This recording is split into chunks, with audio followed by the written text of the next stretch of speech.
Hello, welcome to the Cars, Bars, and Guitars podcast, episode number 71. I'm AJ.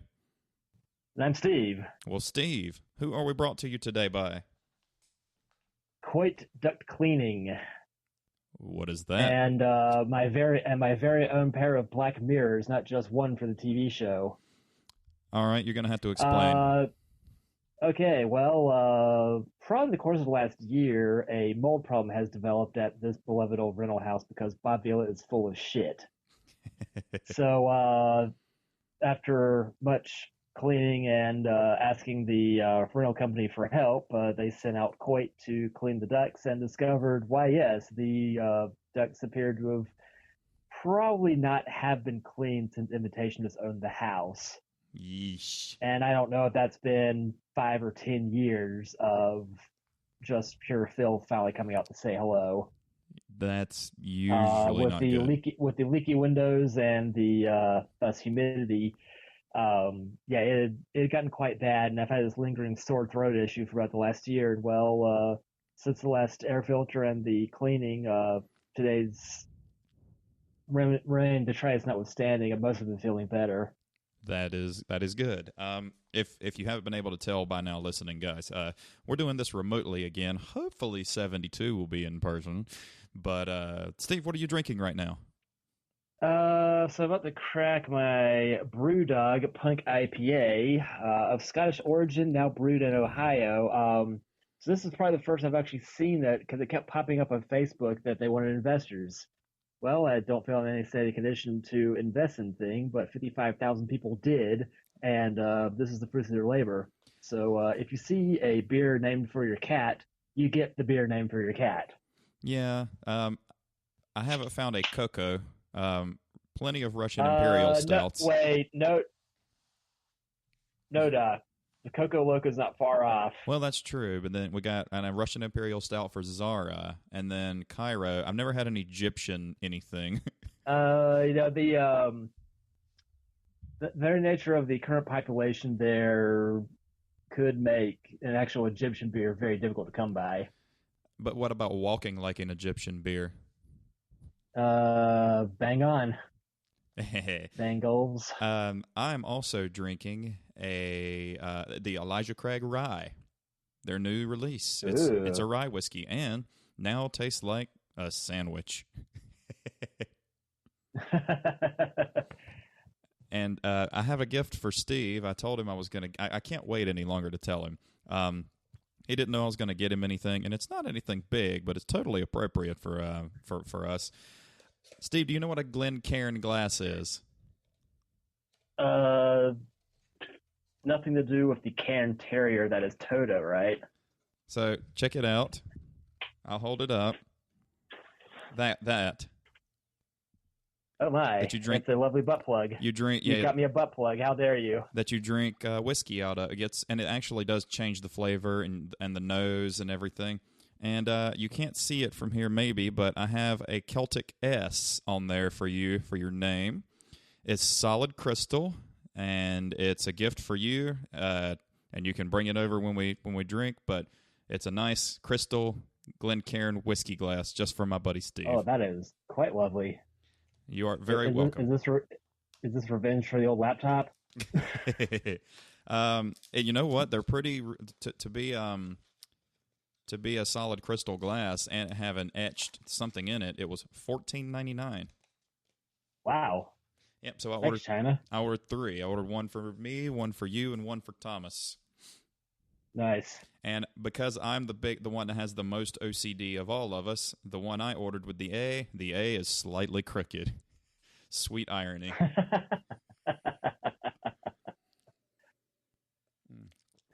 Are you saying that the lasers are not in perfect function? I thought about if I would have ordered just one and it would have been crooked, I might would have just asked them, hey, look, this one was crooked. Can I send it back? But I ordered 3, and it's, to me, the irony is so good. Every time I look at it, I'll just laugh. So I think the novelty of it's... That's great. Yeah, I think the novelty of it's fine. But I'm also drinking a Weyerbacher Imperial Pumpkin.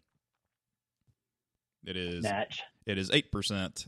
I went ham on my on my beer trip. And something I'm going to try to save one of the cans, but Rogue Dead Guy's doing like a design the can thing, and you're supposed to draw on the can your own design for the new label or something and send it in. Oh, cool. So I got that for us too. I will not drink the blank can. There's like 4 cans that have the Dead Guy logo on it, and then there's 2 blank ones.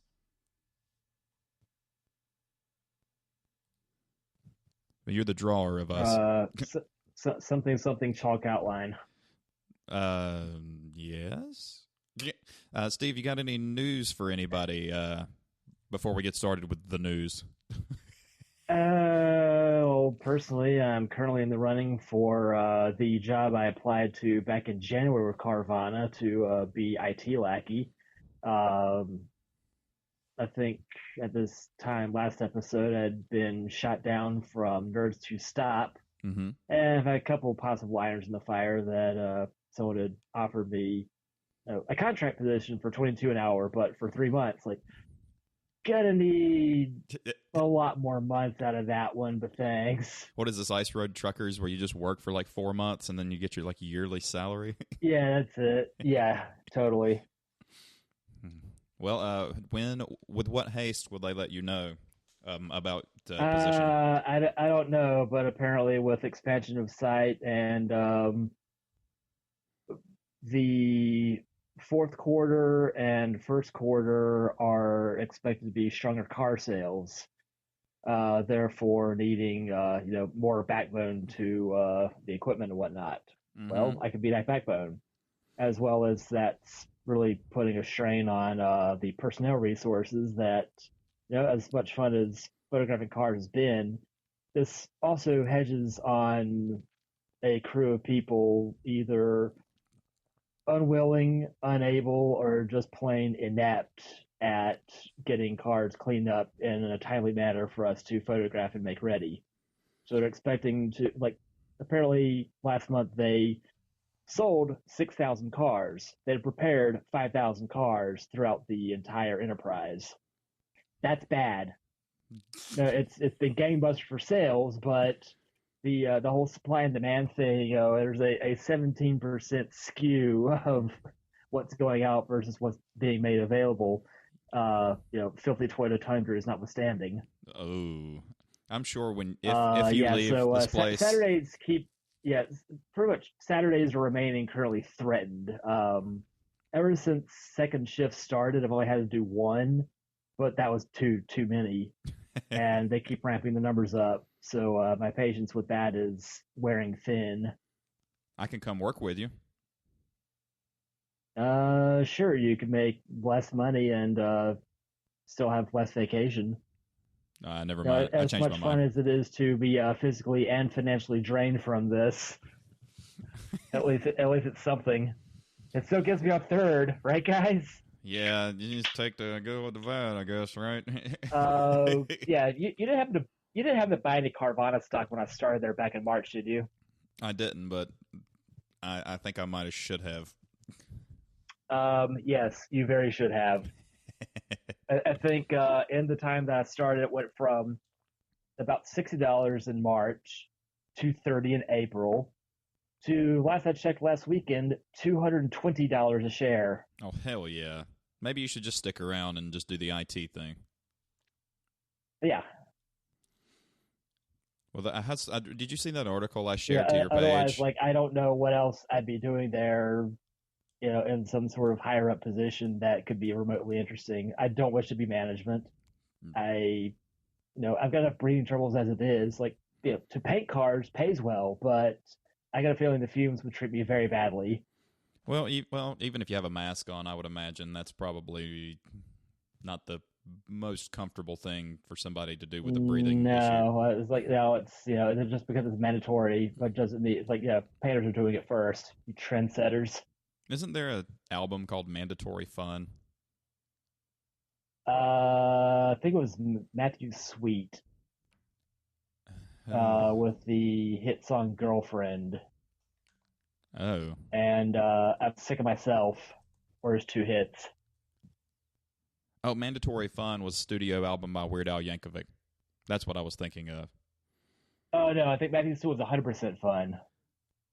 Oh, no, no, I said mandatory fun.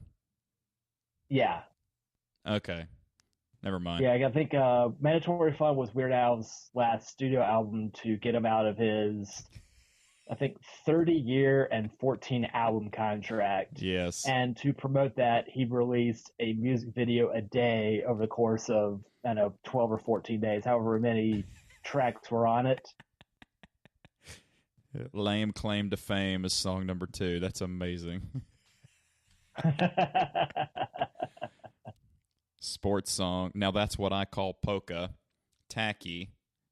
First world problems. Uh, it's fantastic. Oh, Jesus Christ. We did a Weird Al episode already, though, so we have a special treat for music later. Steve, are you ready to do some news? Some bruising news. Brews news and liquor news? Whatever. Schneider's Sure. of Hanover, Pretzels, whom we are both a fan of, teams up with Captain Lawrence Brewing to bring a mini keg with 27 ounces of pretzels at the top and 5 liters of Oktoberfest at the bottom, and it costs $49.99. Not bad. I've had Captain Lawrence beers out of Rhode Island, and they're fantastic. Mm-hmm. We had one on here, I think. The Captain's Daughter. Yeah, that's right, because we were joking that we were messing around with the captain's Oh. daughter because we are 6 Yeah, it years was old. and it's like my middle namesake. Yeah, now it's all coming back to me. Fuck you, Celine Dion. All right, Celine. Steve, Anheuser-Busch is to build an infinitely recyclable beer can. Funny because isn't that already stamped on craft brewers saying it's 100% recyclable I think this or is infinitely recyclable? Like the very nature of aluminum is you melt it down, you make the thing again. So it's apparently, I don't know, cutting off the lid of your exit can, then resealing it didn't quite take off. th- Or, the fact that you can crush a thing really limits its structural rigidity. So therefore, it does need to be melted and resurfaced. I think you Minor missaid detail. aluminium. Also, yes. But, of course, they say we pronounce it incorrectly, but we both pronounce it correctly per the way it's spelled. So they added the extra I. Well, I kind of like the extra I in it. I do too. I also like the extra U in honor. Valor, color, in living color, where black British people have a comedy show. All 2 of them. I see here. Athletic Brewing Company of Stratford, Connecticut debuts their NA Oktoberfest. So you can drink deliciously and not get a buzz. Go on. Well, what's the point? Whatever you could do for hangover mitigation, have a proper Oktoberfest, have one of these, it's like the hydration method. This makes hydrating more delicious. Well, if you mixed a 50-50 mix of both of them, it would be like an Oktoberfest light. That could work. Mm-hmm. Call it April Fest. Is that 6 months? I guess it would be. By the way, That's how a calendar works. I wish you were here with this Elijah Craig because it's really fucking good. Like I'm starting to get a little into the rye whiskey. Although I did go to Southern Spirits and to the other one that's in South Carolina. What's the State Line Elite. State Line Elite? Have you been to either one? Yeah, that was the one I went to when I picked up the wheels that I still haven't put on my car yet because it doesn't need tires yet. State Line was the nicer store, but Southern had the better selection, and I almost picked up a 15-year Knob Creek until I looked at the price tag. How much does that run? $150? 106. Okay. I could have talked myself into it if it were under 100, but I was like, if I buy this and it's really not that good, I'm kind of going to be upset about that. There's too many good options cheaper. So you can sell what remains to Preston. God damn it, I didn't even think about that. Well, time to road trip. Yeah, Taking the podcast on the road. Half an hour away to the next date. Oh darn. Well, I think I might go to Frugal McDougal tomorrow. Andy swears by that place. I've never been. Funny name, serious liquor. Me neither. But that name sticks out since it rhymes. I do enjoy a good rhyming name. I do too. Except, well, not a name. Like either that. Actually, what bothers me is when people name their children with a Y at the end, and they have a Y at the end of their last name. It just grates on me. Like it's too many E's at the end.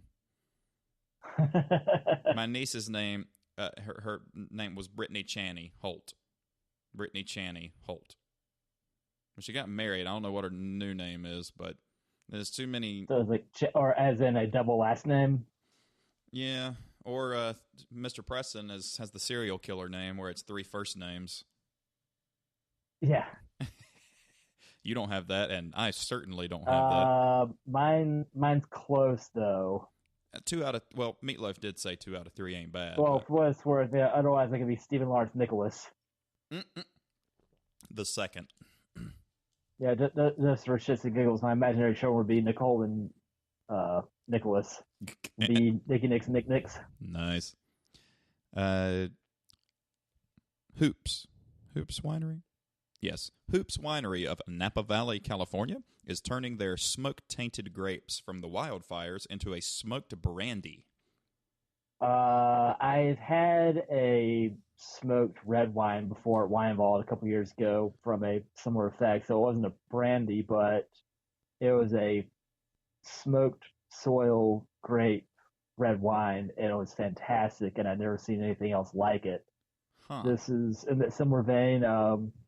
You, not yet being a wine drinker, would probably still appreciate this twist on the subject. Well, I like smoked beers and smoked whiskeys, so I'm very willing to give that a shot. I'm not opposed to wine. It's not like if you put a plate of mushrooms in front of me, probably I'm not going to eat that unless they're magical. But the wine I will drink. I may not love it. You should see my grilled baby portobellos. More for you. Because by then it's just grilled butter. Go on. And last but not least, I saved the grossest for last. In Malmö, Sweden, they have opened the Disgusting Food Museum. Are you ready for this disgustingness? Candy corns, licorice. This is properly bad. Lutefisk? No, it's worse than that. Because Sweden? No, it's worse than that. Such beverages, which kind of goes along with our, shtick here, include beer bottled in a dead squirrel, gin infused with ants, beer brewed with whale testicles and smoked with sheep dung, and Chinese mouse wine. Huh. Hope you're not hungry, Steve. Not anymore. I gotta be honest, though. I think a great fucking hardcore band would be Chinese mouse wine. Everybody would come to see you just because it's the bare naked ladies effect.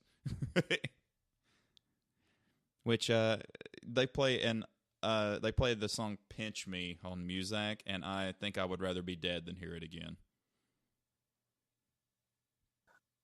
Are you a big bare naked ladies fan? Not big. I don't mind them. I like "It's All Been Done," and of course, "One Week." But like, "Pinch Me" has the dumbest fucking lyrics. I can't get past it. What, you don't like the song making you say underwear? That's a stupid line, and also, there's a restaurant down the street where hungry people like to eat. You couldn't come up with anything better than that, but they have a record deal, and I don't. Listen to their first CD, Gordon, one of these days. It's from '92. Gordon? They named it Gordon. Yes. Okay, with a D and not a T, like the delicious fish sticks. No, not the seafood. Instead, like the gin. Gotcha. I think of all the gin I've had, the one I had in St. Augustine was probably my favorite. But I only brought back the bourbon. I didn't bring back the vodka gin or the rum. Should have, though. It was delightful. Even Emily liked all 4 of them, and she doesn't really like anything but me and Noodles and the kitties. Yeah. And not necessarily in that order. Yeah. Steve, that's all that's all the news I've got for booze today. Got anything to add? Notice last weekend being our 2-year anniversary. Whoops. That I haven't made any plans whatsoever. Picked up new Negroni supplies, and instead of going with Campari, the standard bitters for Negronis, I finally picked up some Martini and Rossi bitters, which were noticeably more bitter than Campari. Oh my! Still goodness. Good, but more grapefruit, less ruby red flavor. Is that a plus or a minus in the drink? I still liked it, but there's a reason Campari's the king.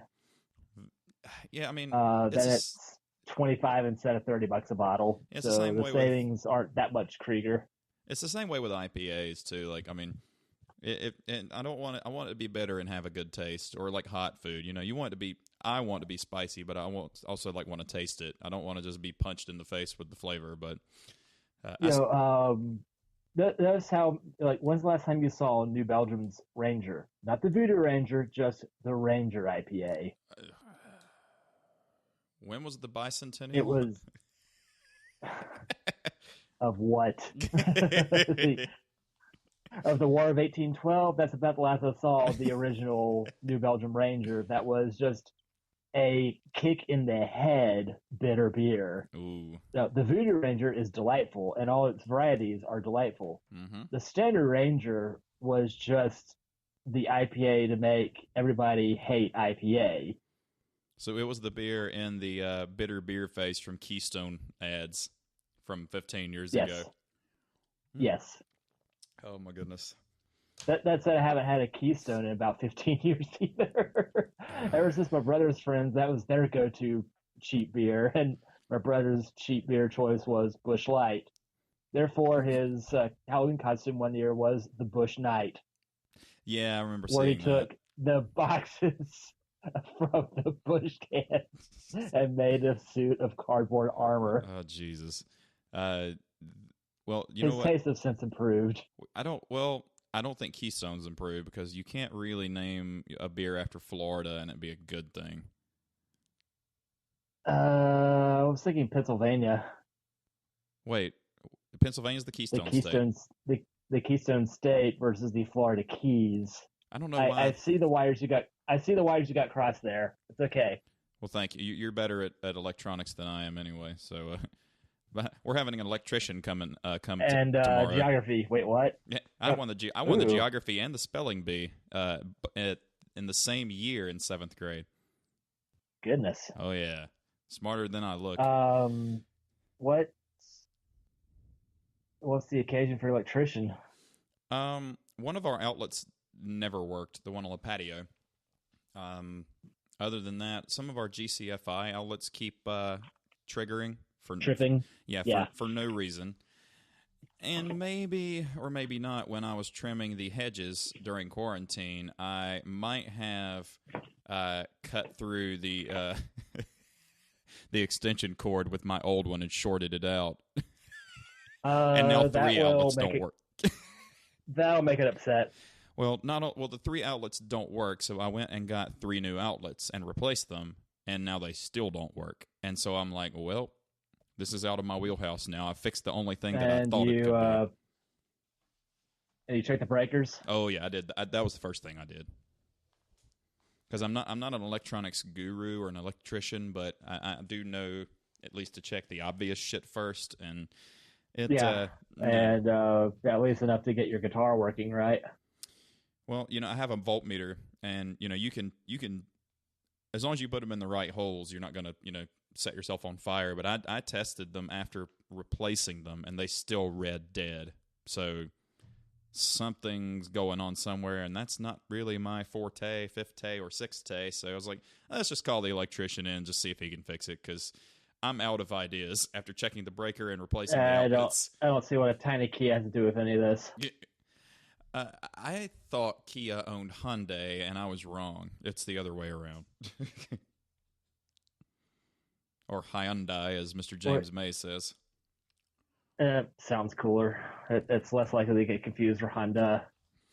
True, and the Cricket H. What? Yep. I don't know. Yeah, they knew exactly what they were doing with that. Oh, I imagine so. Steve, I think we should probably do the music thing before the car thing. That sound good to you? Sure, All because yesterday's news is quite opposite of my next beer, the Can O Blissful Mm-hmm. from Oscar Blues. So guitar great Eddie Van Halen has kicked the bucket at age 65, losing a battle of cancer. Yeah. So take off my Van Halen shirt before you break up the band. All right, Tink. Tink. Now, admittedly, I am not as well versed in the catalog probably as you are, but I was very much aware of the influences, the influential, nature of EVH. And didn't Dimebag get buried with one of his guitars? Yeah, I have it saved on my phone. The quote. Do you know the quote? Because I pretty much have it down almost. I think it was something to the effect of, if you were to tell me I'm going to be buried with Eddie Van Halen's guitar, just kill me now. There was what it was Dimebag loved the black and yellow one, because Dimebag's favorite colors were black and yellow, and he loved that guitar that Eddie had, and Eddie was going to give it, or Eddie was going to get an exact copy of it made and give it to him, but then he died, and then at the funeral Eddie put that guitar, the original one, in his casket. And he said, Dimebag was a true original, and he deserves nothing less than the original guitar. And he just put it in his casket, and he was buried with it. I might start crying, because that's the sweetest fucking thing. So 16 years later, that's going to be a really strange grave robbery, right? Well, I'm not, I'm not religious or anything like that, and it's not like I believe in curses or anything, but there's something, to me, there would be something that would be hard to live with yourself about being a grave robber. You know what I mean? Like going to sleep. Something karma. I don't even believe in karma, but I don't think it's karma. I just think it's the weirdness of it. Like, it's theirs, it's not mine. It's, it's still thievery, even if they're not alive. But I thought that was like the cool, and he was buried in a Kiss casket too. Dimebag was, so yeah. We can't all be winners. Yeah, we weren't kids in the 70s. That is the strangest bit of merchandising ever. If Gene Simmons could, and why did they never call it a Kisket? I don't know. Yep, that's probably going to be the tagline. If Gene Simmons could emboss the Kiss logo on a turd and sell it, he probably would, because Gene Simmons is probably one of the most annoying musicians this side of Ted Nugent. And for different reasons. His name was Edward Ludwig Van Halen. January 26, 1955 to October 6, 2020. Musician, songwriter, producer, and inventor. He was the main songwriter and the lead guitarist of Van Halen. So I didn't realize he was the main songwriter of the band. Huh. The drummer. It doesn't specify until Hagar came on board, because the tale of Love Comes Walking In gets way weirder than you ever expect it to be. Because apparently that song's about alien abduction. Oh, hell yeah. Because why not? I was totally listening to Panama really fucking loud when I was setting up. That's one of my... I was going to say, it's like, did you just leave the opening of GT3 on repeat? Is it 4? Wouldn't Whichever. It wouldn't be a bad... The Van Halen brothers were both born in Amsterdam. I didn't realize that. I Mm-hmm. thought they were born over here. I remember seeing that on pop-up video back in the day. That is always... Woo! They need to Man, bring those are back... such fun shows. God, they need to bring back pop-up video. What was your... They probably have to bring back music videos. And with today's music scene, no, they shouldn't. What was your we've done a couple of Van Halen things here and there, but we never really kind of delved into any of the discography. I think we did some Van Hagar stuff, but we didn't really kind of delve into it. So, like, when I grew up... Go ahead. Probably my earliest memory of really going apeshit for a Van Halen song was Right Now, when that was all the rage in the Crystal Pepsi ads. Oh, yeah. And the video made entirely of words, to quote Beavis and Butthead. Mm-hmm. It's like, there's like too many words in this video. Yeah. Whoa, is that a booby? It's like, science is building a better tomato. I love sure that. They are. Mine was the album 1984, I think, was the one that, like, my sister listened to on, like, so long it, like, wore down the vinyl. Like, you listened to it so much. Because it had the baby smoking the cigarette, which was actually, like, they were thinking about banning it. They put wings on it. It was an angel smoking a cigarette, and then it's okay. Oh, so it's a dead angels baby. Are ageless. Boom. So a dead baby. Thanks, Alice Cooper. A dead baby smoking a cigarette is not offensive, but a live one is. Yeah. Reminds me of my honeymoon.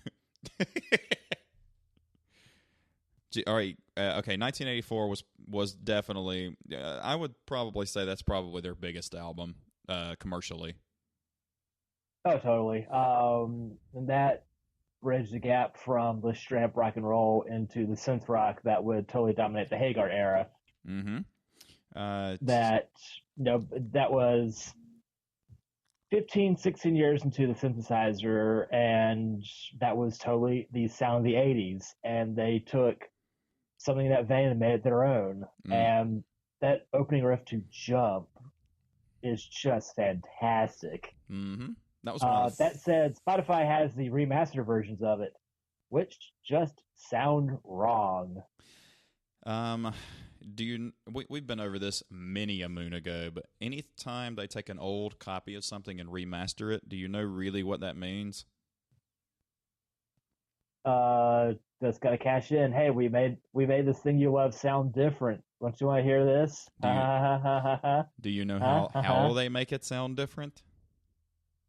By compressing the audio and making it sound a bit more dog shitty. Yep.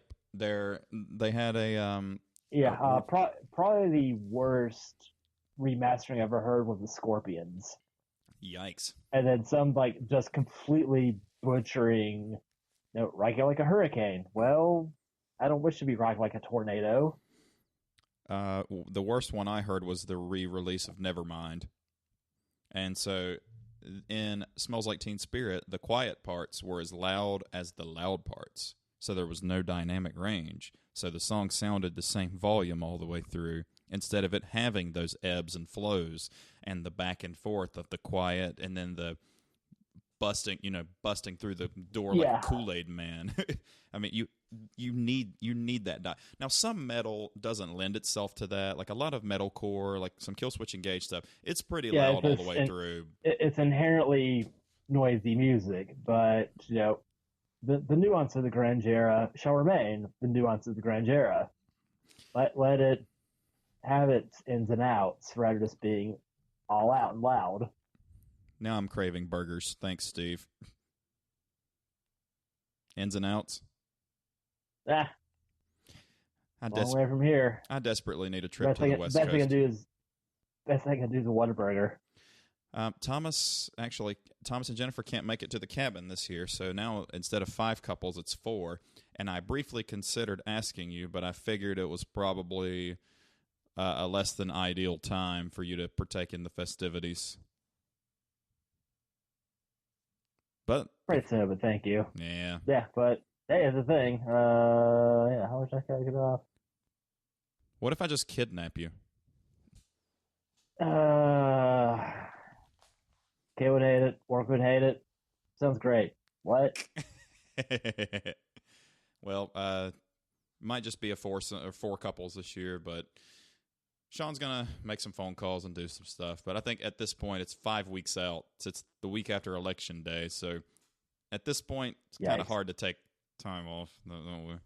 Yeah. Work kind of fucked him. So anyway, back to 1984. I think the first. He kept offering me a lot of kitchen stuff that I have no space for, but I do appreciate the offer. He offered it to me too, and I had the space, but not the need because we had everything he was offering me. So, Yeah. he made me an Look, offer that I could refuse. I don't need the air fryer or a new percussion kit. No. First, do you remember the first Van Halen song you actually was the first one you actually heard? Right now, couldn't have been. Yeah, right. What really stands out? Mine was I running. don't know if the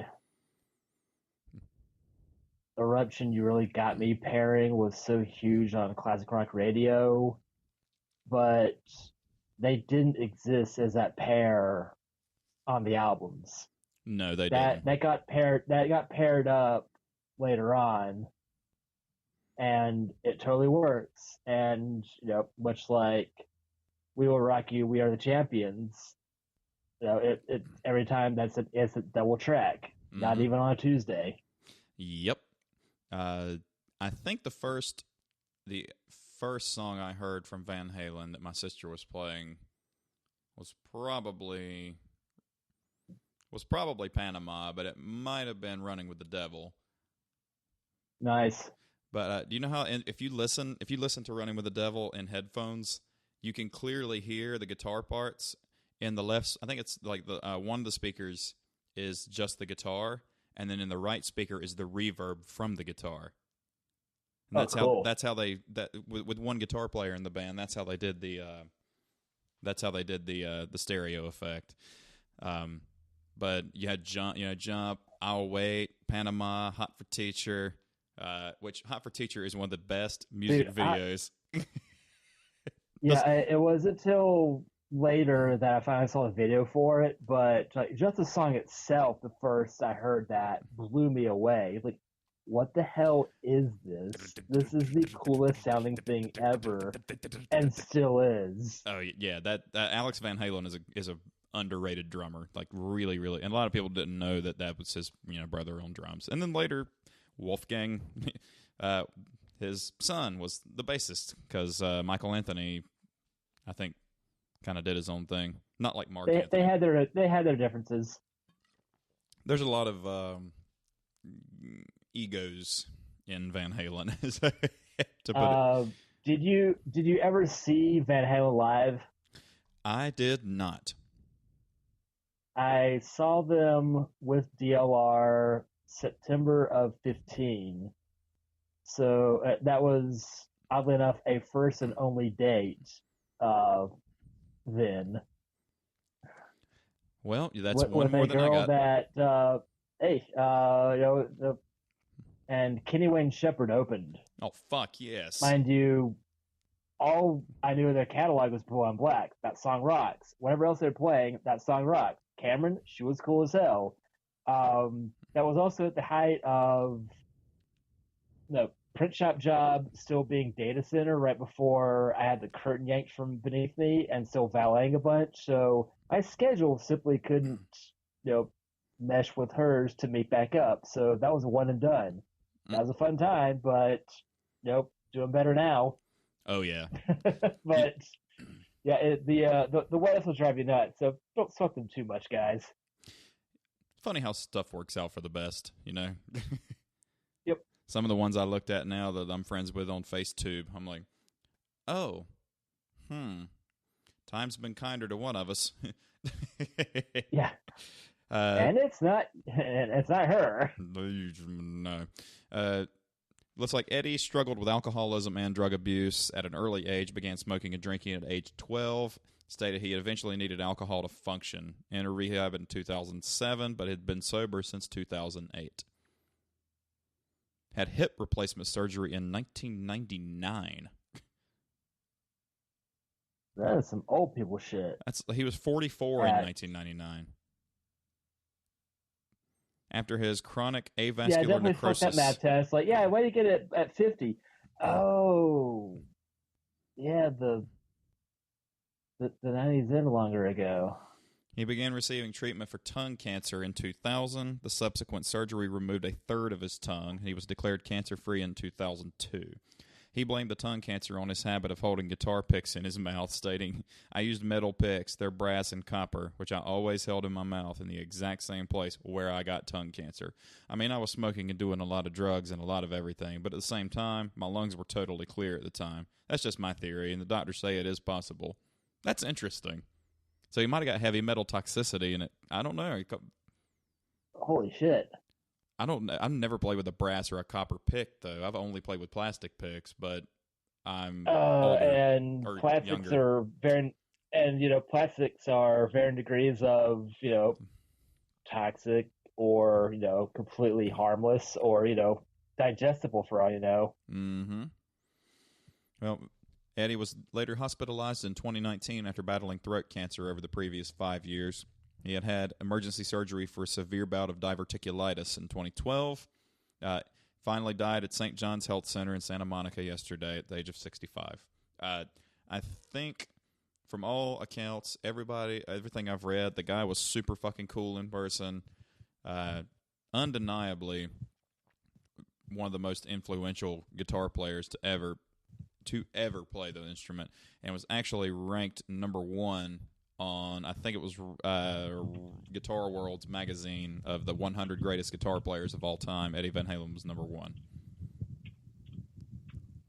And honestly, it's kind of hard to argue that. There are better technical players and there are better songwriters, but if he's the main songwriter and the only guitar player in the band and still revolutionize the way the instrument's played, it's kind of hard to argue against that. Oh, totally.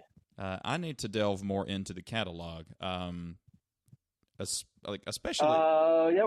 Realistically, start at the beginning and just play it through.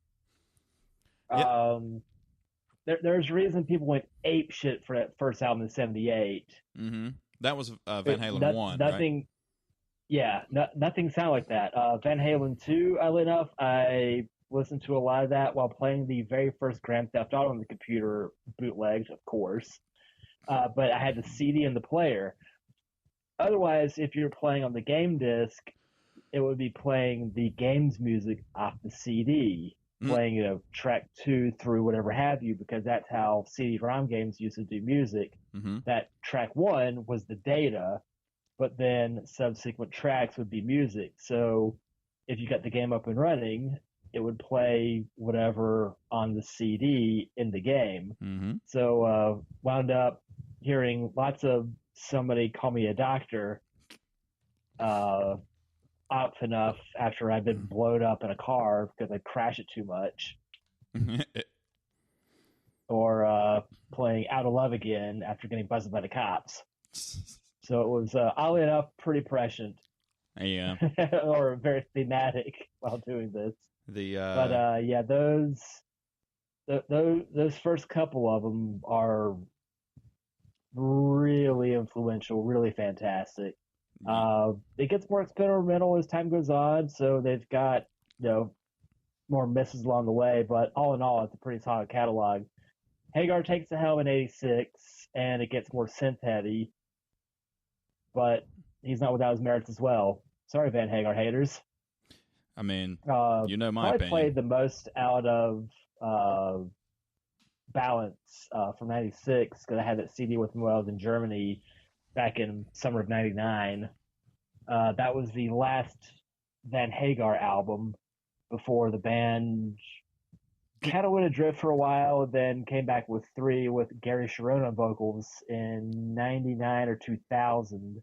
I know some of the fans had more than words about that, didn't they? Yeah. And then DLR rejoined a couple of years ago on a different kind of Truth, which sounded a lot like their 70s, early 80s lineup since, well, he's back at the helm. Yeah, but David never played any instruments, and Sammy Hagar actually does play. I like both of them, but to me they're two completely different bands. They're very, very different people, absolutely. Yeah, it's two different, completely different bands. Like it's unlike where Alice in Chains with William Duvall and with Lane Staley, those are not two different bands to me. That's the same band with a different singer. But the Van Halen is completely a completely different sound altogether.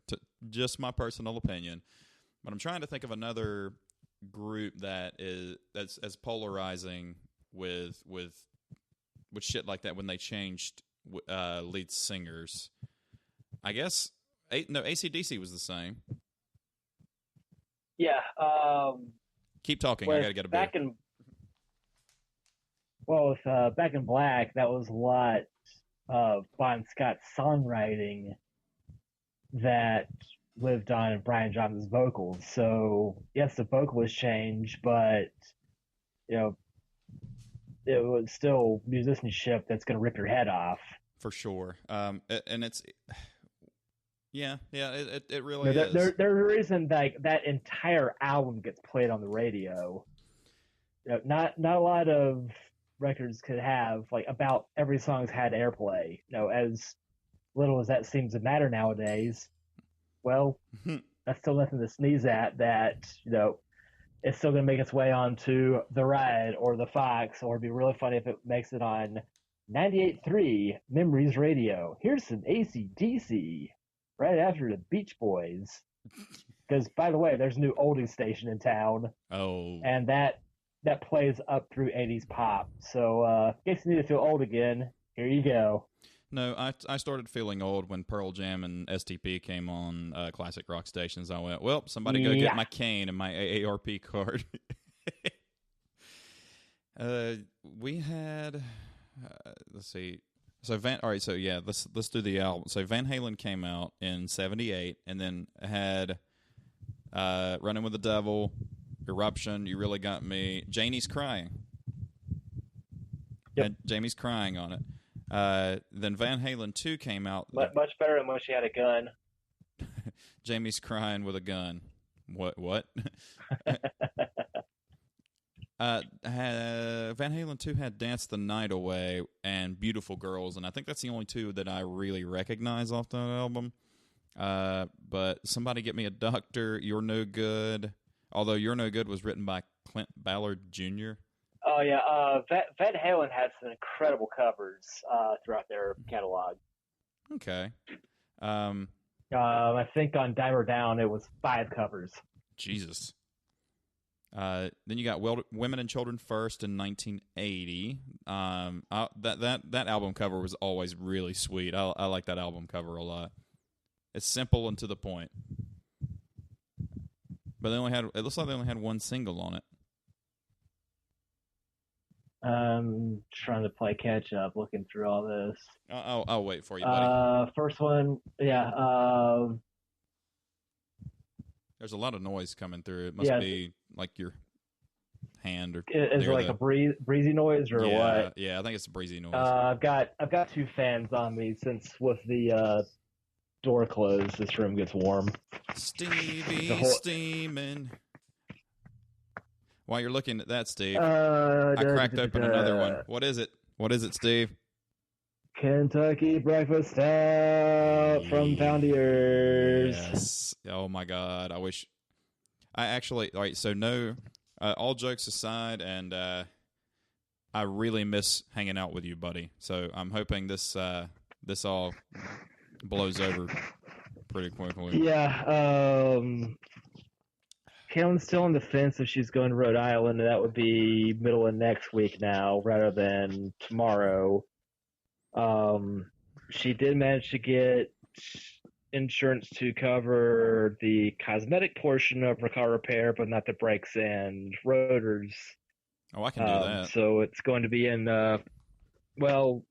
at 60,000 miles, the brakes were probably near due, but it was a special sort of fuck up in this that they went from no noise to all the noise in a hurry. Yeah, and I think that's past the time. Like older Hondas used to have a special screwdriver you needed to get the rotors off, but I think they did away with that in the modern era. I would imagine the Firestone installings would be able to accommodate whatever. Yeah, and I have a new personal best in MPG in the Wrangler now from the show in High Point because we took all back roads and not interstate. 25. Good, fuck no, I wish. 21.6. Oh, wow. It kept climbing though. It really did. It kept climbing. That was a fun gig. It was a Goofy Foot Tap Room. It was actually a blast, and they had 3 of their own beers. Yeah, they brewed. Wow. Did they have any tale of the origin of that brewery name? I don't, because that's such a ridiculous name for a tap room. It is. I'm not sure, but the bartender there, she looked like a red-headed Laurel with 2 full sleeve tattoos, and it was a fun show, Steve. Your alternate life will be entertained, huh? I'm sure in some weird multiverse, there's I don't. Let's move on. I don't know much on Women and Children First. Evidently, and The Cradle Will Rock and Everybody Wants Some were 2 of the big hits. No lineup changes. Blah blah blah. They released an album every year from 78 to 81. Fair Warning was the next one. I don't remember Fair Warning. So This Is Love was on there. I have heard that one. And Unchained. I need to listen to more of this. Actually, neat. Take Your Whiskey Home is so good. It's bluesy. Yeah. Wait, was that on Women and Children? Yes. Okay. Track 7. Take Your Whiskey Home. Yeah. Like the line's like, had to get halfway down to the label before I could even make it through the night. I was like, hey, what does that mean? Oh, I've had a few of those. Haven't we all, Steve? So that I need to listen to more of this. This is a hydration drink, so that will not be not now Waterloo Melon. Oh, I'm off tomorrow, so maybe I'm going to make it a better night. I'm going to call it Good Night. Yes, I did pick up an Oscar Blues mix pack. Nice. Thanks, Food Dog. Which one? Yeah, the trick. Which store or which brew pack? The trick is finding both. Like 15, whatever mix 15 pack for less than $20, and those happen once in a while. Cool. Oscar Blues. So between that and the whatever the other thing was, I got like a Sierra Nevada, but it was like a 15 pack of a light IPA for like $16. Thanks, Lowe's Foods. Can't beat that. And also picking up a rack of reds for $5. Like, oh yeah, so I gotta say, body by food on clearance. Okay.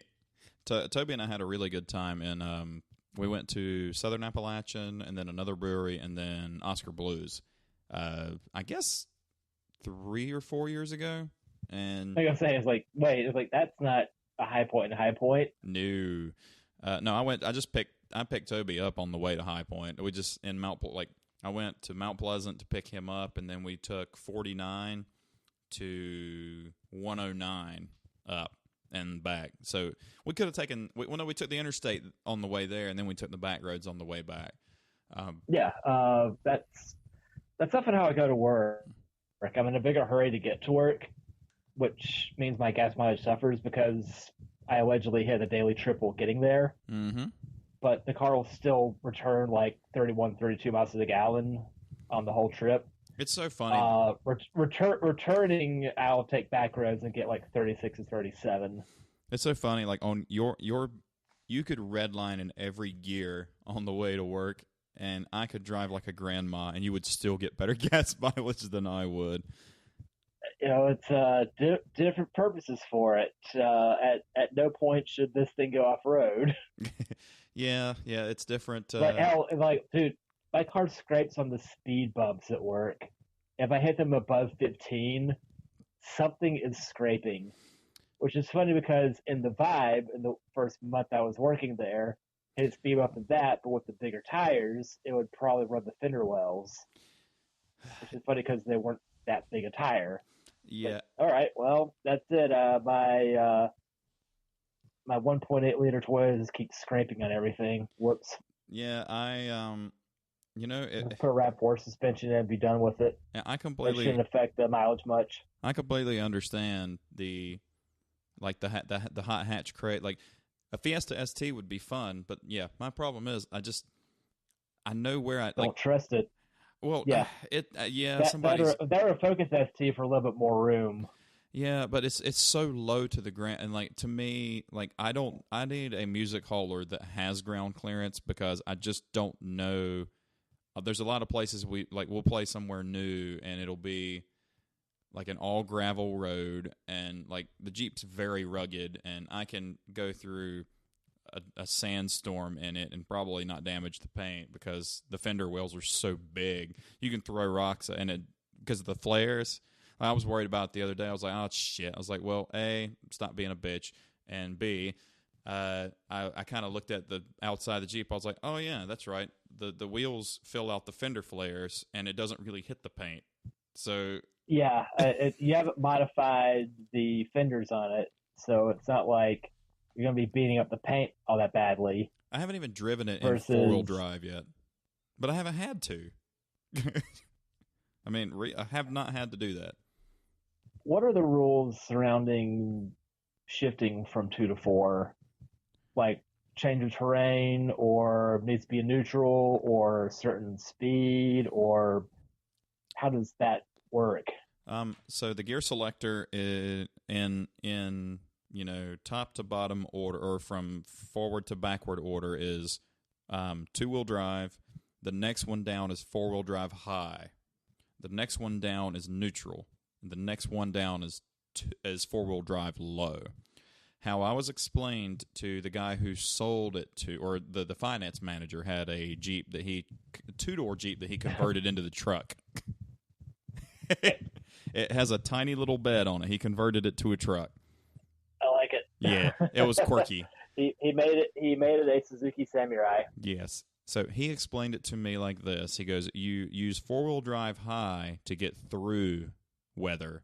You use 4-wheel drive low to get out of weather. I said, I think I know what you're talking about. So if you're stuck in the mud, the snow, the ice, like he works in, it's low. Meanwhile, he's working at an Audi dealership.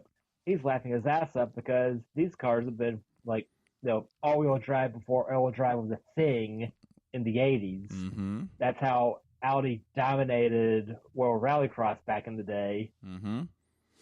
So, they're lovely when they run, but I don't trust them. No. Yeah. If you're driving through ice, otherwise, snow, like its little sister, like the Golf all-track wagon, would be a perfect next car for me. But engine it got swap. burned on 2 VDOs back in the day. Engine swap. Yeah, that's it. A 140 horsepower Volkswagen Golf. No, I was thinking like the front-wheel drive based LS swap from the Monte Carlo. Oh, okay. Yeah, that LS4. Yeah. No, if I'm LS4 swapping anything, it's a DeLorean, but I don't pay attention. Let's get a silver Scirocco with a GTI, like a modern GTI drivetrain in it. Man, and so be right back to what I'm dreading. Whoops. The purists are rolling around in their future graves. Don't care. Yeah. Right. The fun thing about Jeep owners or Scion owners, no such people. No, anything goes. Yeah, if you're just driving in the snow or the ice or the heavy rain, 4-wheel drive high. But if you're stuck in the mud or you're going really slow, 4-wheel drive low. You can shift from 2-wheel drive to 4-wheel drive high up to 55 miles per hour. That's generous. That's very generous. But there's no need for me to ever put it there. Well, not ever. Right now, since I've owned it in July in North Carolina, there's not really a need for me to have. Like you and what rain? You decided to take it through a field. I mean, even it's heavily rained, and it didn't hydroplane. I didn't feel the need for 4-wheel drive at all. It's heavy. I think it was middle of last week when it was raining really badly in the morning. Mm-hmm. I'm pretty sure I got the traction control light to go off not fewer than a dozen times on the way into work. Funny you should mention that. Well, it works. Otherwise, if it was off or had it been the vibe, it would have remained going in the correct direction, but definitely feel lighter along the way. Funny you should mention that. If you keep the key, it always goes off. If you put the key in the ignition and wait too long, you start the car, about a minute after you start it, the traction light comes on, and then the ABS light comes on, and that's a wheel speed sensor. And you can't turn cruise control on if the wheel speed sensor is grimy or it needs replacing. And this is a known issue in Jeeps. So now I just put the key in and start immediately, and it just doesn't come on at all. So I'm solving a problem by not fixing it. Solve the problem by never needing it? That too. You don't find yourself using cruise much, right?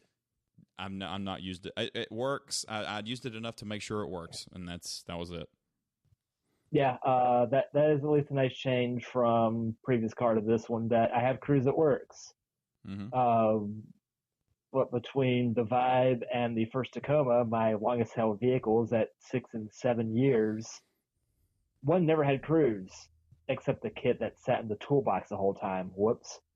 The other one had cruise that never functioned.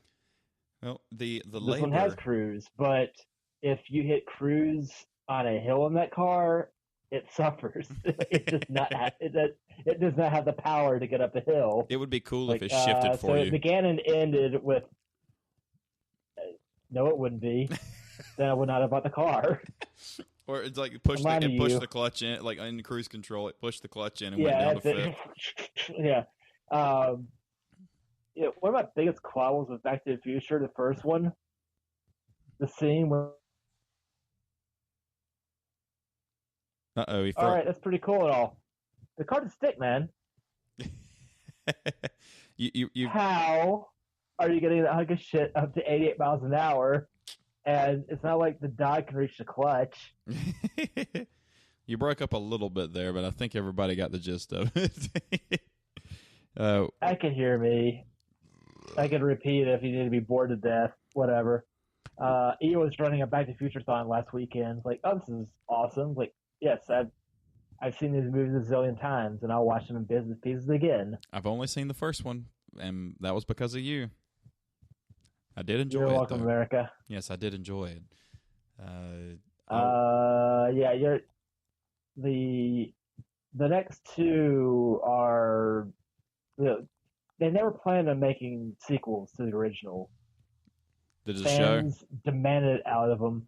It's the second one in particular is quite a stretch. I remember seeing that on my 8th birthday.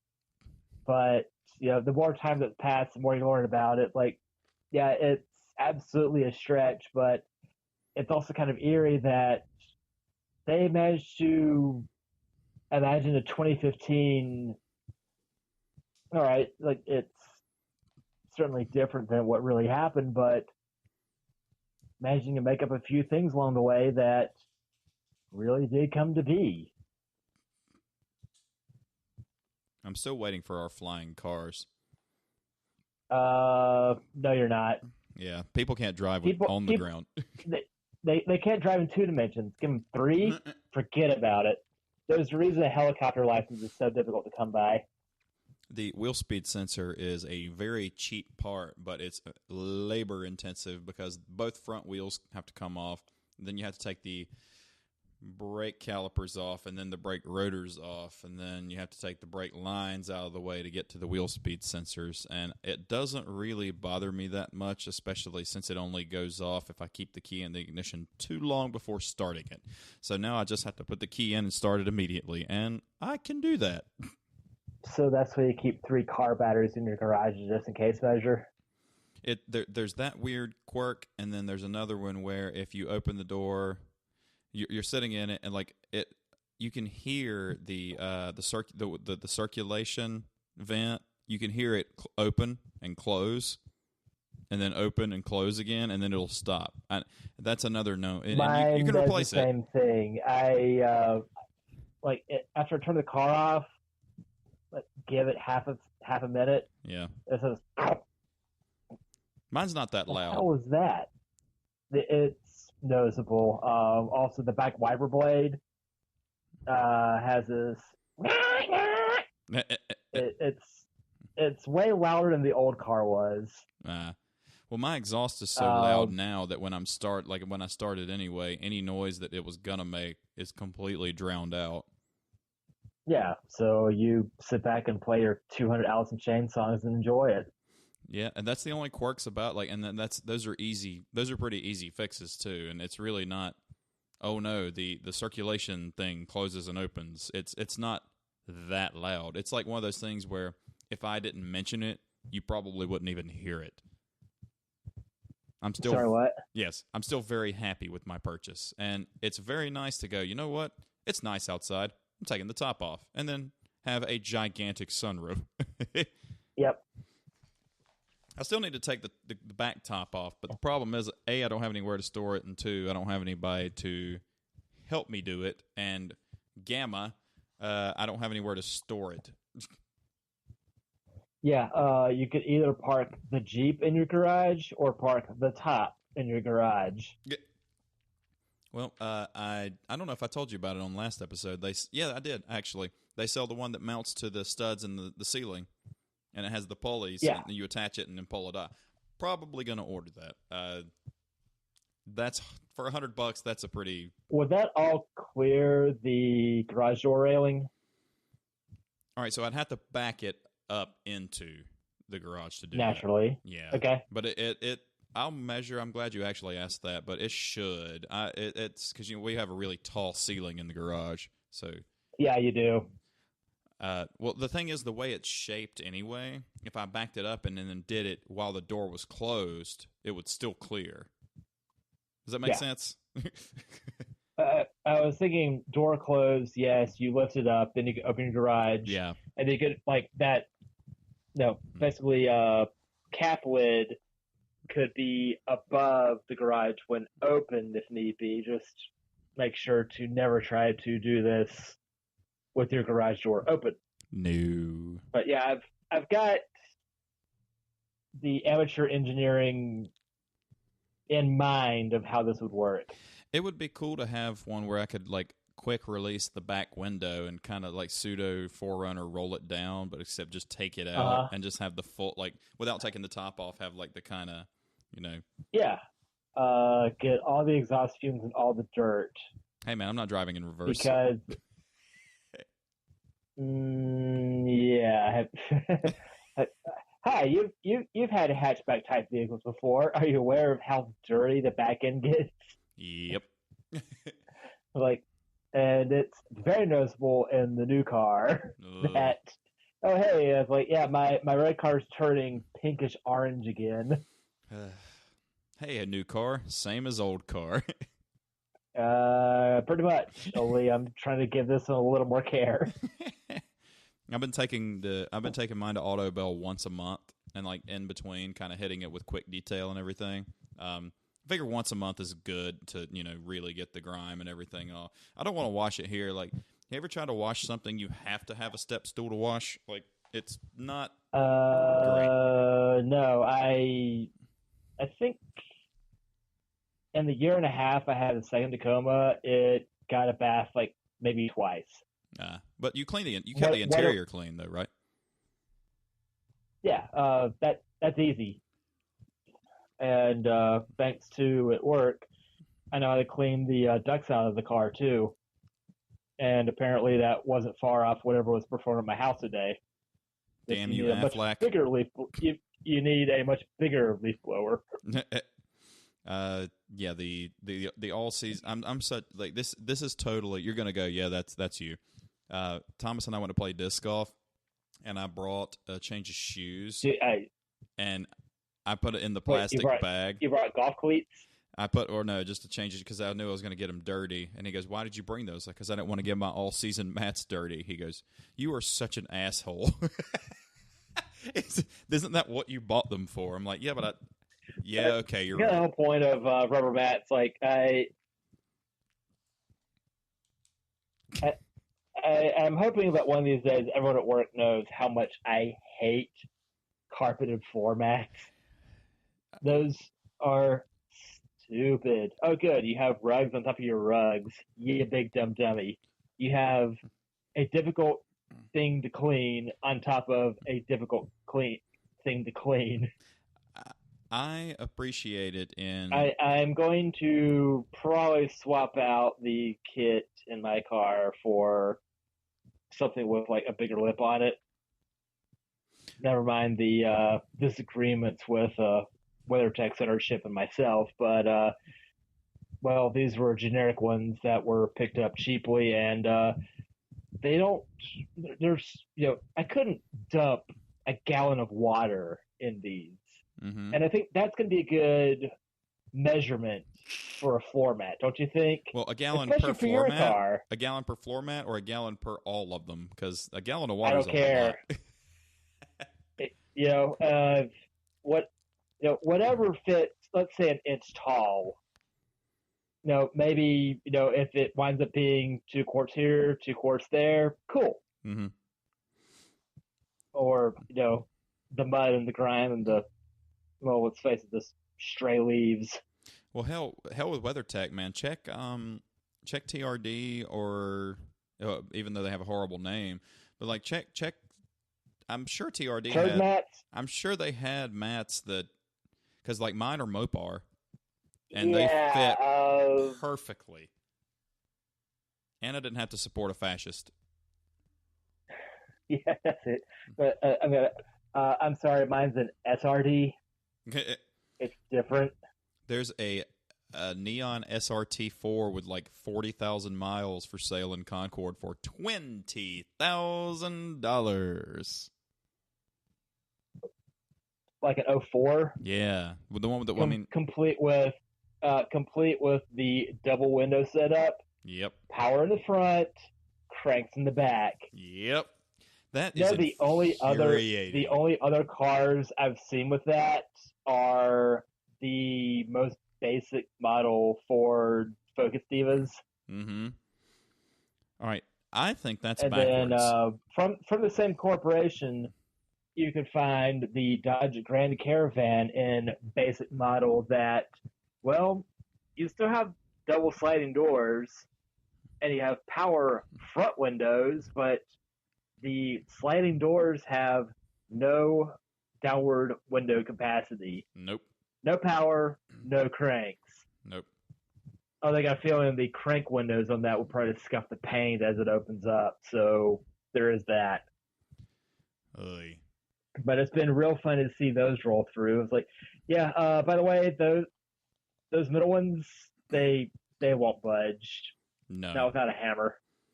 Well, I know a gang of people who actually go to pull apart and take out the levers for roll-down windows. They call themselves crank yankers. Damn. Should have thought of that name later. Wait a minute. I got busted for stealing batteries. Was it AA assault? I called it taking charge. Nice. That's backwards to me. Wouldn't you rather the front windows crank and the back ones power because you can reach the front ones? Yeah. Uh-huh. I'm glad you saw it that way. Like, or even have the driver's side and the back driver. Like, you can reach back there and do that, and then have the sides power. But that's so fucking stupid. But That was honestly before FCA was a thing. I think Fiat's actually done a really good job with the brand. Like, I really do. Like, they made the Wrangler a better place to be in. They gave it a better engine and a better interior.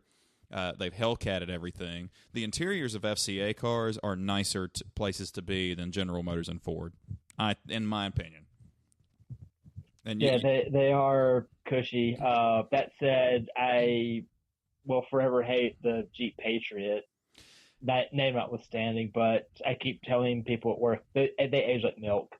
We don't talk about. I adore those. that it's a. I adore that it's a little boxy sport you, but man, those are awful. The Patriot's it's bad. It's been really entertaining, like, seeing the everything nowadays, but like, man, some of these just consistently suck. I like the Commander. It's a 3-row and it has no stick, but you can get it with a V8. Yeah, so there is the sheer guts of it. I parked beside one. Wait, I saw its little sister today. Renegade? No, Wes Little, older. Grand Cherokee Before the rejected little sister of the Grand Cherokee. Liberty? Indeed, yeah. Ugh. Had a 2012. Yuck. Yeah, it's just, no. Why is this here? Yeah, It was a 90,000 mile example, and not the best shape. DeMuro said it They're best. Still asking too much, but like the used car market is going bonkers McTavish. Hence my stock quote earlier. So, as if I need to beat myself up anymore, there's that. Yeah, DeMuro said it best. Like, going from the XJ in 01 to the Liberty in 02 was the single worst redesign in automotive history, and I am inclined to say, yep, that's actually right. And then they went with the Square Liberty, followed by the 08 to the 09 Vibe and/or Matrix. But that wasn't offensively bad. It was just bad. It didn't actually make me want to vomit like the Liberty did. I was like, they took this masculine square like shape that was just simple and elegant, and then they took it and they just worked. Yes, it did. It was actually named the best SUV shape of all time. I still have, like, if Jeep were to re-release an XJ, a modern XJ with modern stuff.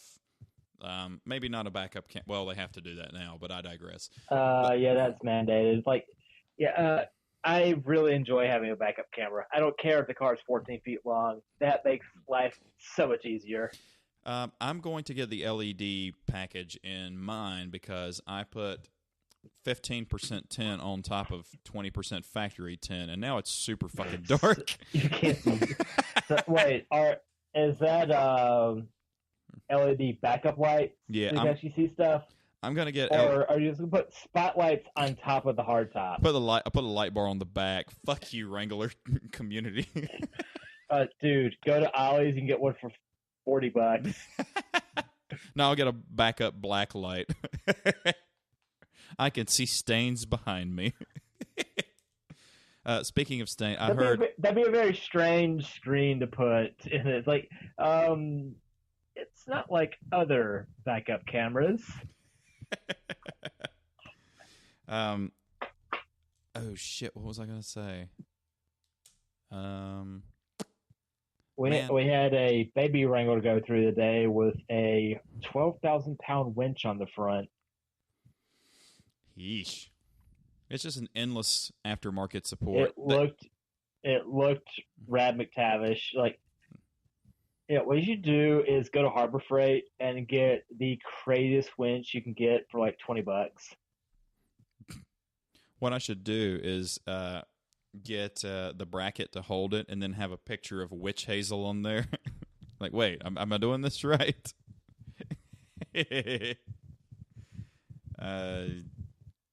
Man, you and what unicorn horn? I got to get the front respray. I got to get that grill resprayed. It's just beat up. I'm either going to buy a new one or Or you mentioned playing with the idea of getting a new one or a different one. Yeah, I thought about buying a new one and then just taking one that's been painted white and then taking it to get coated and then selling my old one.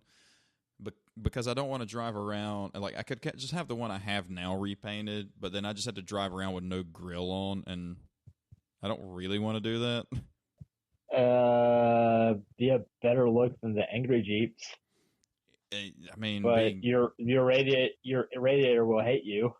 I thought about doing a happy Jeep, and like instead of doing the angry, like have it the eyes do that, and just be a happy Jeep that sounds like the world's ending.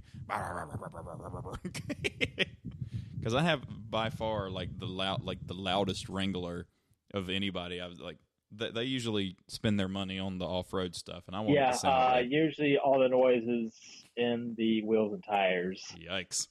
I thought about doing the headliner though. They have a headliner kit that you put in like So you would have a headliner instead of being fiberglass above you. Yeah. Okay. And it actually like reduces road noise, wind noise, makes your audio sound better, and it's not cold in the winter and hot in the summer. The temperature differential in particular sounds less ridiculous. Go on. It's like $230, $240. Okay. It's not bad, and it might reduce that exhaust drone because I love the way that exhaust sounds. But if you're going at 2,000 RPM, it gives Emily a headache. So, like, if she's in the car with me, I have to make sure I'm not doing 70 in sixth gear, or else it's just.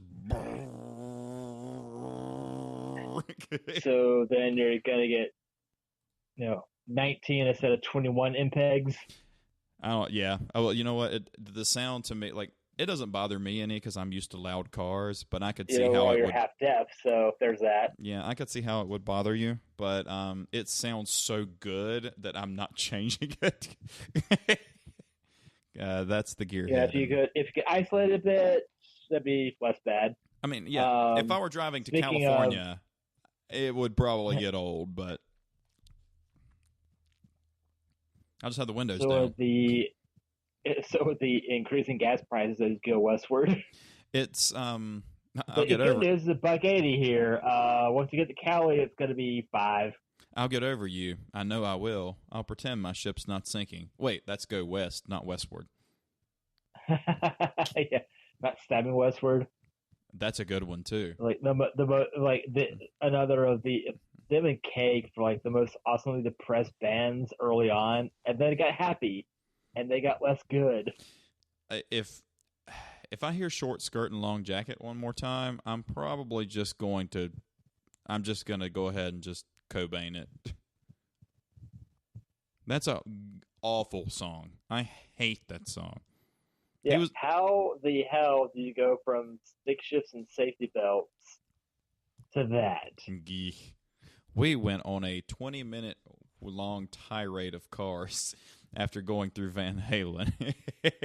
How'd you like their cover of Pretty Woman? Uh-oh. I lost him again. The original Pretty... There we go. You're back.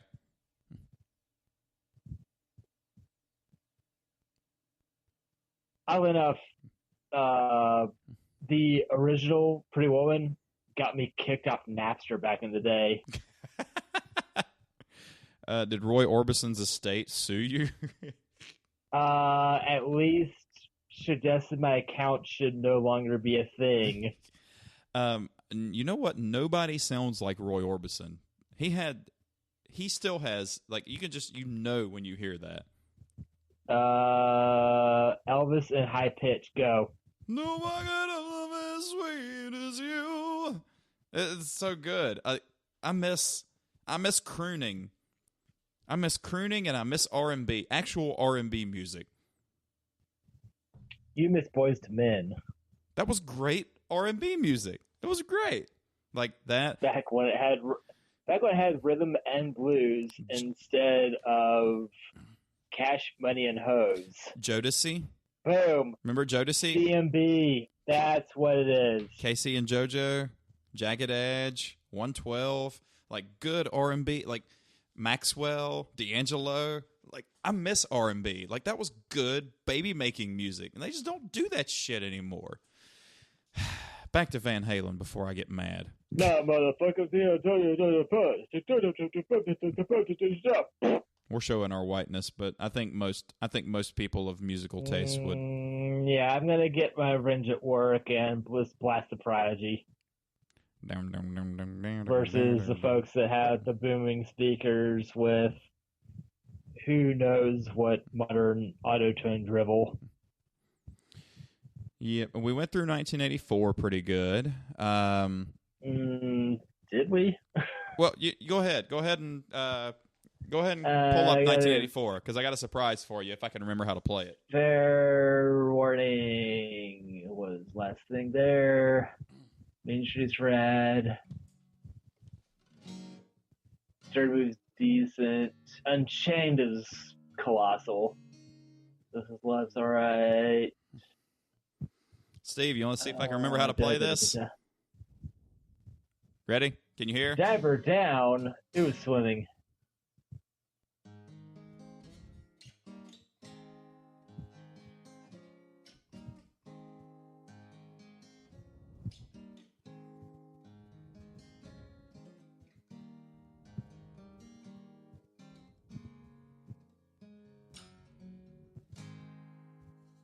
What is it? Where have all the good times gone? Because I don't know. Oh, my God. Now I'm sad that you don't know it. It's a Van Halen tune, and now I can't remember what the name of it is. That makes two of us. It was, oh, man. Now I'm embarrassed because I knew how to play it, but now I don't remember what the name of it was.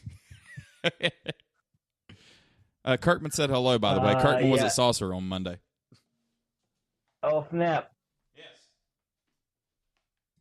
So figure if he hasn't caught COVID by now from wherever else he's been and not from you. Well, Melanie and Jason were there too. Positive. Hey. Can't wait to get lambasted by Jason's like, oh, just go sign now, so I'm Pontiac now, man. It's like, I don't have BMW money. What the fuck do you want, man? Well, he has a very nice Lexus. So he learned. Damn it, I can't remember the name of that fucking song I just played. Diver Down was the album with a bunch of covers. Right. Only a couple of them I recognized. Yeah, I didn't know Where Have All the Good Times Gone as being someone else's. But A Pretty Woman, obviously Orbison. Right. Dancing in the Street, Marvin Gaye, Ivy Hunter, William Stevenson. Big Bad Bill is Sweet William now. Didn't know that was a cover by Melton Egger and Jack Yellen. And The Full Bug, Dale Evans. Didn't know. And then Happy Trails. Oh. I'm misreading that. Happy Trails is Dale Evans. Because Until We Meet Again, it was just a silly end to that album. Right. That their signing off on it was like, well, fuck whoever doesn't enjoy this because we're doing our thing. So please, have another Van Halen album because we're cranking out one a year over 5 years. Or 6 and 7. Toodles. Yeah. They were quite the, wait, I think the song was called 316. Quite the prolific band. Like, they were the opposite of Boston in that time. Boston has often been hailed as being the laziest band ever that crank out an album every 6 years. See also Queens of the Stone Age. The name of the song I was playing was called 316. It was off of For Unlawful Carnal Knowledge. It was an instrumental. Don't remember that one. No, I don't see what my scout troop has to do with any of this. Your scout troop said fuck? My scout troop was 316. And given the numbering schemes of scout troops of Guilford County in the 90s, that was a complete and total stretch. Well, way to go, whomever. 311 got shit back in the day because K is the 11th letter of the alphabet, and they thought it was like KKK, but they were like, no, 311 is the police code in SoCal for public nudity. Yep. I kept hearing indecent exposure. Yeah. Yeah. One man's public nudity is another man's indecent exposure. Are you on 1984 yet? I am. Nice. I haven't heard the title track, but I heard enough of Jump and Panama and Hot for Teacher. The title track's instrumental. Oh my God! All right, so song number 7, "I'll Wait." Which was just like has Michael McDonald as one of the writers.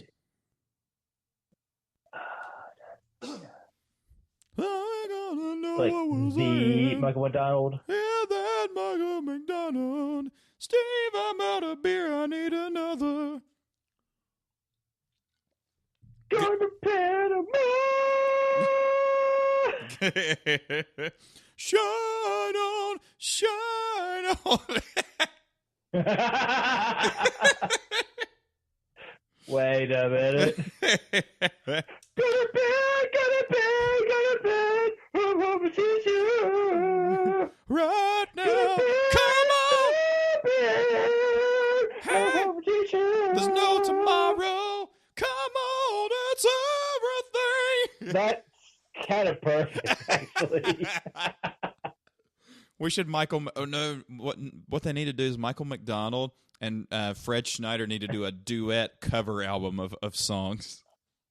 Oh, wow. This is the best worst idea ever. It says it's going to be us covering them. I'm okay. Go ahead and jump.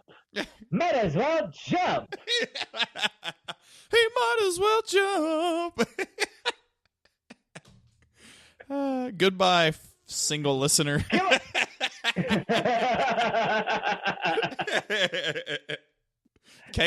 dead legs. Kaylin's going to wonder what you're doing, and same for Emily. Either she's on the front or bottom taking a shower, so no, she isn't. I've heard of some of these songs. Wait till the sun goes down. This would be a lot funnier if I remember words of these songs. It's not. Get it bad, so bad. I'm not a teacher. I'm running so with a bad, so bad. I'm not a teacher. Yeah, everything is Fred Schneider is just automatically better. Pretty woman walking down the street. Steve Boss spit his beer out. The kind I'd like to meet. Pretty woman. I'm gonna waste my hot patch on my keyboard. Oh no.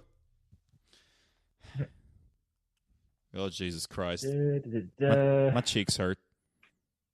Panama. Panama. Panama.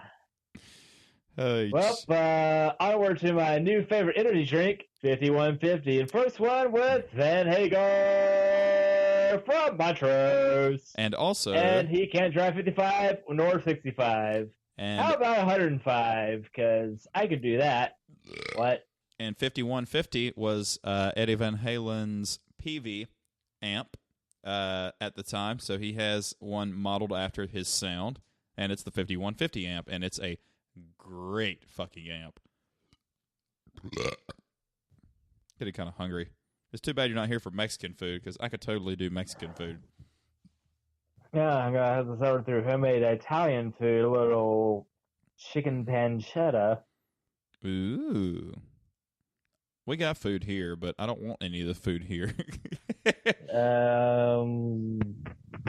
Gonna hand it to the way the food here is kind of rad. It's like, you messed my cooking. I've had the quarantine. It's like, you are correct.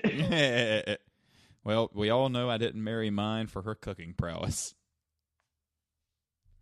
Oh, Foreigner guitarist Mick Jones was the one of the producers on 5150. Here it's cold as ice. You're gonna sacrifice our love. Hey, as long as it's not Rock Me Tonight, I'm okay with anybody from the 80s doing something. That is the worst. That's one of the worst videos. Do not know that one. 5150. Why can't this be love? Dreams, Love Walks In, and Best of Both Worlds all made it to radio. Mm-hmm. Yeah, Love Walks In. Hagar's debut with the bonkers ass alien abduction fantasy. Mm-hmm. I think it was on a CJH session talking about that. I was not expecting him to go full Aykroyd on that one. I like on Wiki, it says, unlike Roth, Hagar was a very competent guitarist, allowing Eddie to play keyboard on some songs. David Lee Roth is the better showman, but Sammy Hagar is the better singer. Bar none, and there's no debating this. Dude, for the life of me, I can't find this podcast I heard a long time ago showcasing 80s rock and metal with DLR's 1988 solo album Skyscraper. Yeesh. Just for the sheer cheese factor of this, of him like in the Just a Gigolo cover era. And everywhere I go. It's super awkward. I'm just a gigolo. Nobody cares for me. He's just a gigolo.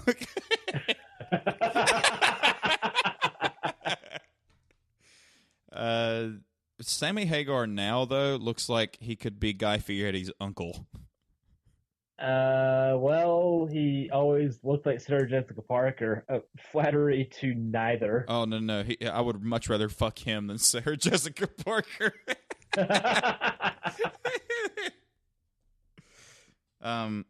That's a great tagline. Oh, by the way, the guy who wrote or the saying "I Can See Clearly Now," Johnny Nash died yesterday too. You remember that song, don't you? Rough day, y'all. I can see clearly now. The rain is gone. All the obstacles are in my way. He can see the obstacles. This is not gonna get old ever, is it? No. You get to do Fred Schneider, and I get to do Michael McDonald. Deal. This is gonna be the weirdest tribute This act is gonna ever. Be the worst Weird Al type thing ever. It's the weirdest tribute act. Fred McDonald. Had a farm. Yeah. Ow! Michael Schneider sounds like a serial killer's name, though. So Fred McDonald sounds better. Sounds like the guy in the Scorpions. Like, speaking of bands that didn't upconvert. Anyway, do you have a taco? Or did you eat one too? Oh, you ate one too? What? They're 1980 effort. How do you know when it's love? Finish what you started are the only ones I recognize off that. Wait, I was feels so good. I was on I Never Said Good. Are you on I Never Said Goodbye from 87? You're on that wasn't Van Halen. That was Sammy Hagar's solo stuff. This is where things get a bit wonky. Oh, okay, there we go. Sorry, I clicked on the wrong thing. OU812. Okay. This is the experimental Black and Blue when it This is a few beers deep and we're trying to read Wikipedia to the masses. Like, well, I saw it too, like, I don't recognize that. Like, oh, this is Sammy Hagar discog. Oh, that's where Cabo Wabo came from. I thought Cabo Wabo was a Hagar solo, not Van Halen.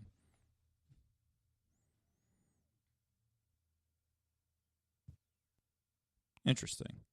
Have you had Cabo Wabo tequila?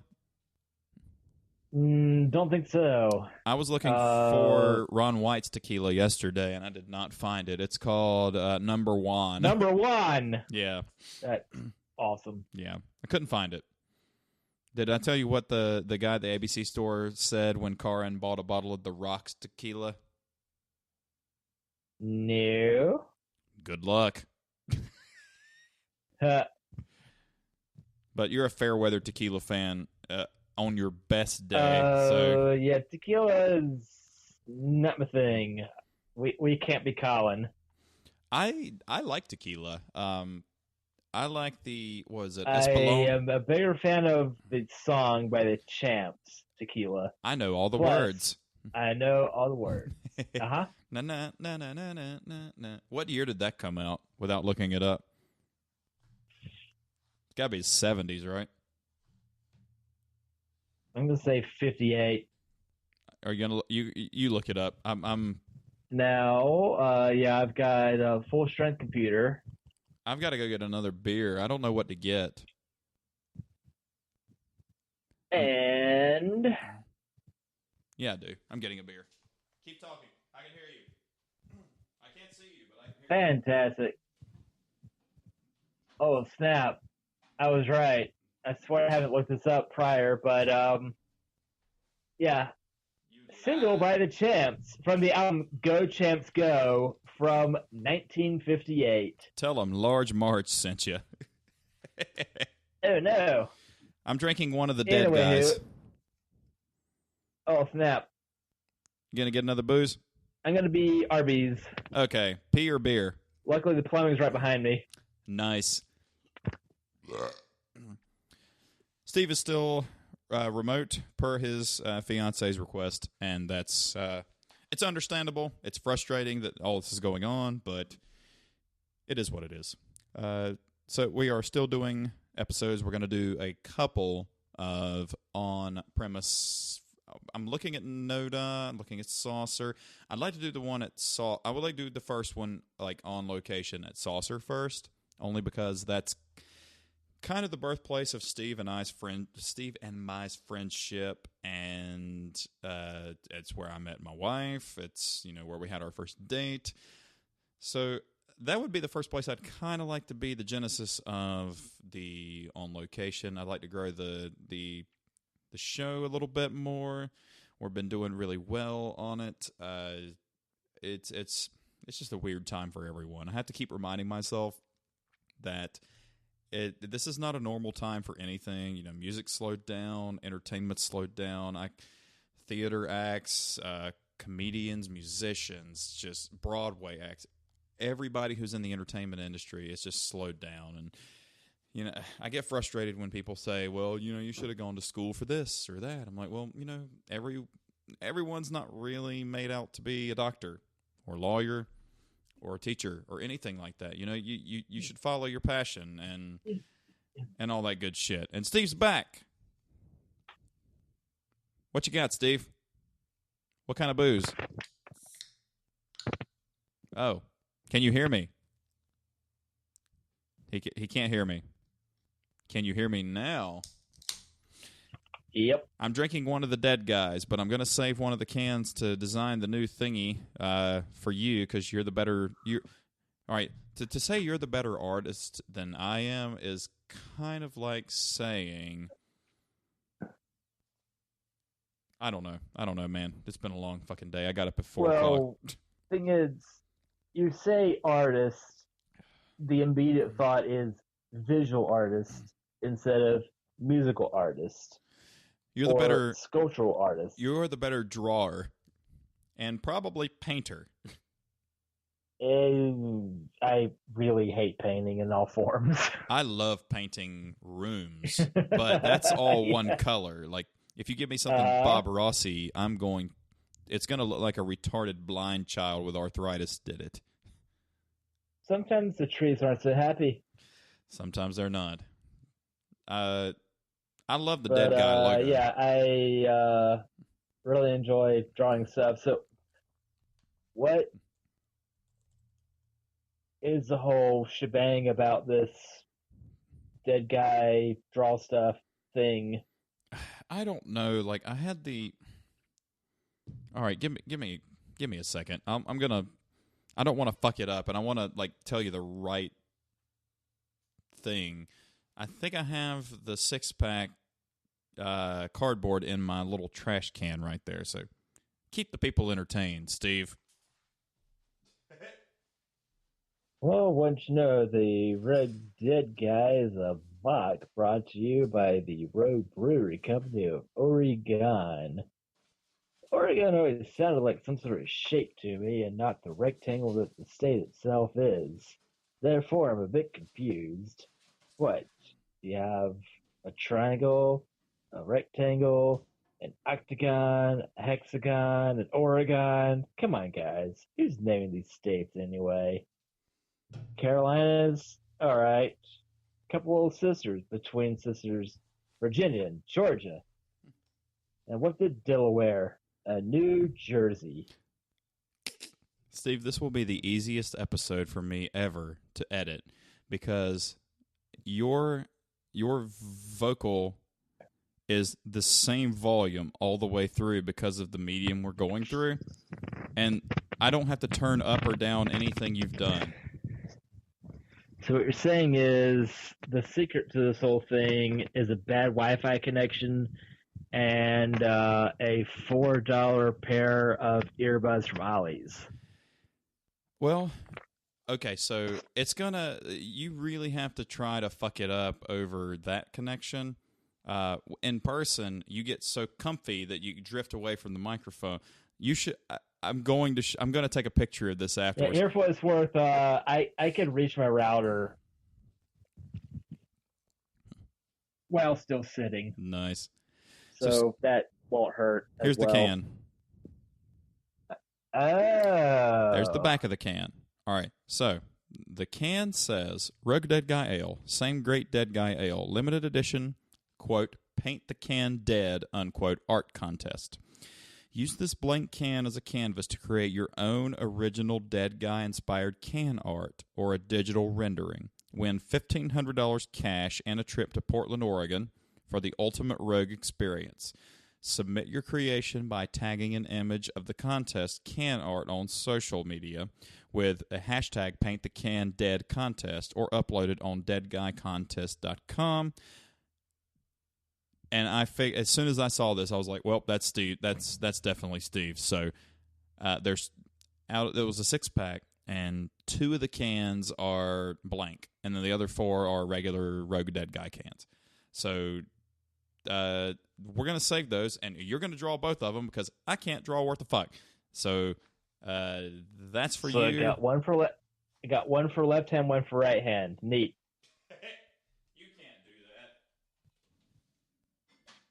You're right. I'm not left-handed.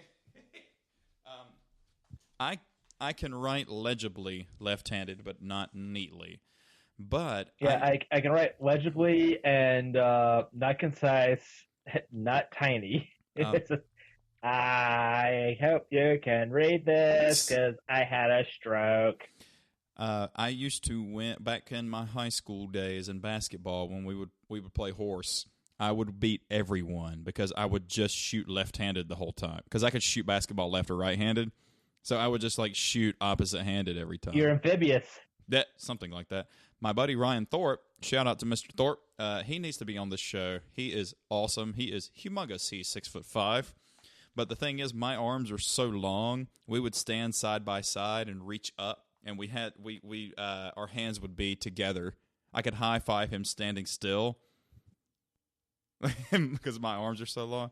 But he pitched baseball right-handed. He batted right-handed. He shot basketball right-handed and kicked football and soccer balls left-footed. I was like, you're fucking weird, man. My brother's righty, but he golfs lefty. Yeah, Toby's left-handed and plays guitar right-handed. Which is that certainly will make finding guitars easier. Yeah, it's not as weird as you think. But it's not as weird as a lot of people think because most guitars are right-handed guitars. So when he started playing guitar, he bought a right-handed guitar and just learned how to play it like that. It's not like it wasn't like he played it for left-handed for years and then just went to right-handed.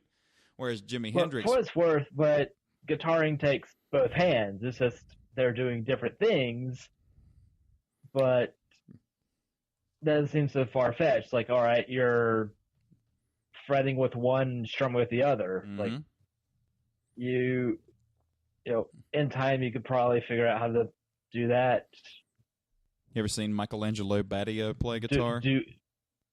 Pardon? Michelangelo Badio is a guitar player, and he has a double neck guitar, one where the guitar comes off to the left, one where it comes to the right, and he actually like plays it like this, like both sides of it.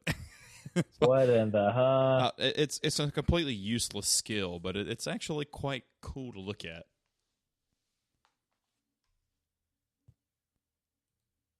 It's a lot of noodling. I'm hearing some weird sounds coming outside of my house right now. It's not picking up on the mic, but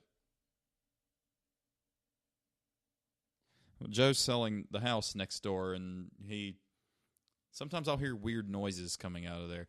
By the way, the townhome across the street from it, like, so if you're sitting on my porch, and then you look straight, the townhome that's facing that way, well, the one that's on the other side that's facing Olivia's house, that one's for sale, and it's only been there 2 years.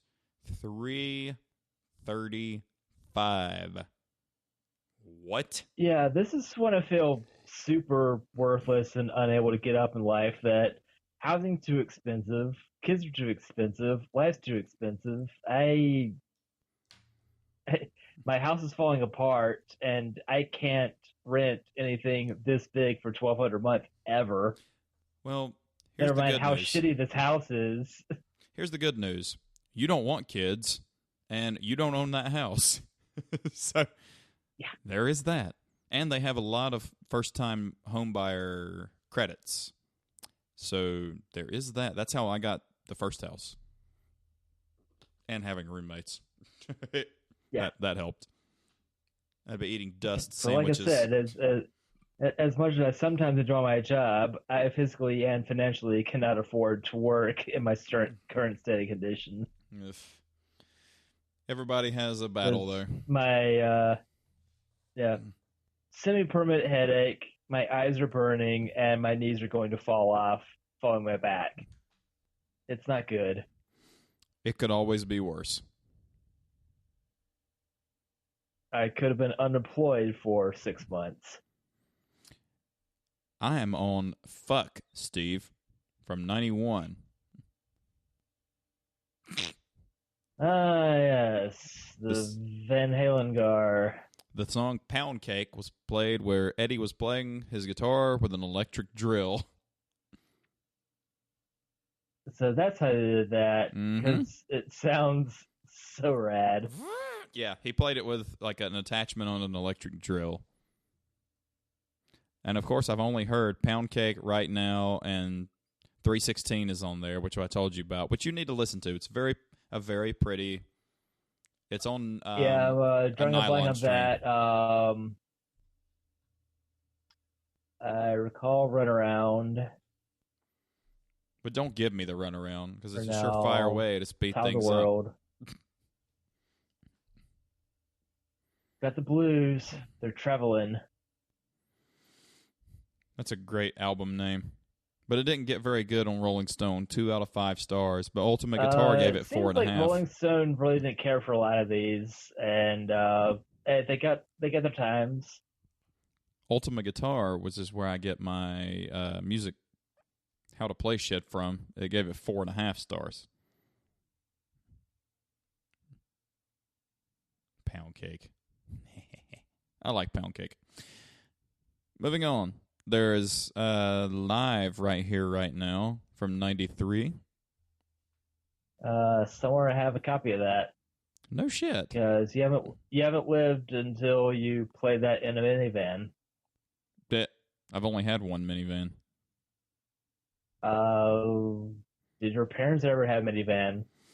No, because that's the proxy by which I'm living. It's like the 88 Voyager never had one, so it would have been the 96 Town and Country, the egg, because it was white, and it was a 96 Town and Country, so it was a big fluffy eggmobile. They didn't have a minivan because my brother was 20 years older than me, and my sister's 13 years older than me. Then my other sister was 4 years older than me, but you don't really need a minivan for 2 children. Although you might need a minivan for their children's children, which I was an uncle when I was 2. Then you need a full-size soccer team hauler van.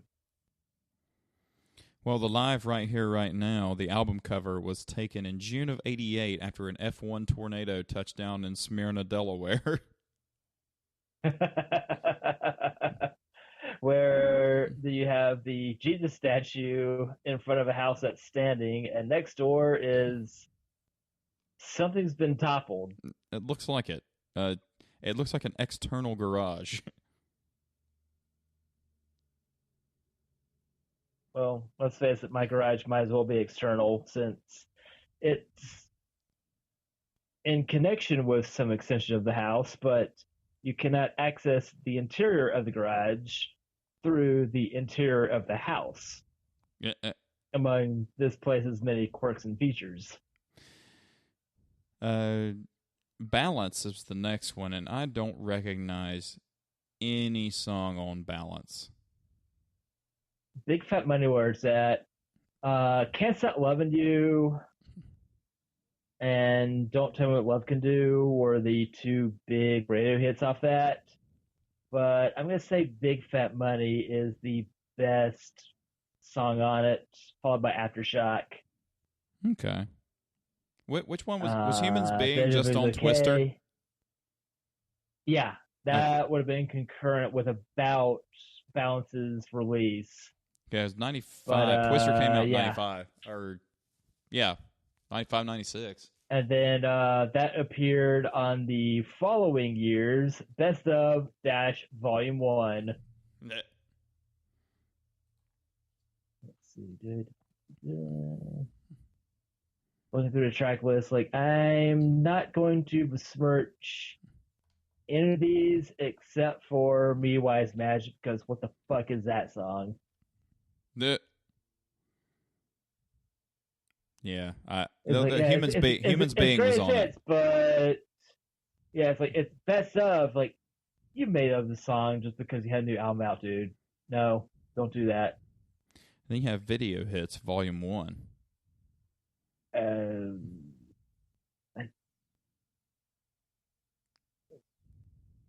Well, this was mostly about Eddie Van Halen anyway, so these are all repeats. Yep. His name's on it.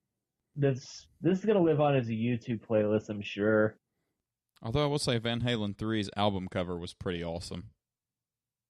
Yeah, that just hurt. Yeah. It's the guy getting launched in the belly with a cannonball. That's a great song. Cannonball is a good song too. Not now, Breeders. Like Toast Pixies. Jesus, Rolling Stone gave it 1 star. I haven't heard anything with Gary Cerrone.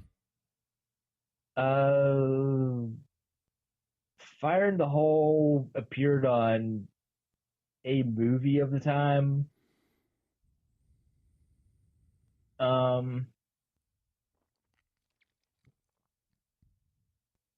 Yeah, I've not bothered revisiting this. I heard it back in the day, and just nothing stuck out. The name of the guy who took the cannonball was Frank Cannonball Richards, a vaudeville sideshow performer known for his act of getting shot in the gut with a cannonball. Goodbye, ribs. I mean, that was his. That's his only. You know what? If that's your passion, man, go for it. And then we had the Best of Both Worlds, July 20th, 2004. The track listing is omitting Gary Sharon's 3-year tenure with the band, like, which I find baffling to refer to. All right, you had one CD with the guy as 3 years. Like, nope, that's that 1 year, 1998. Nobody remembers it.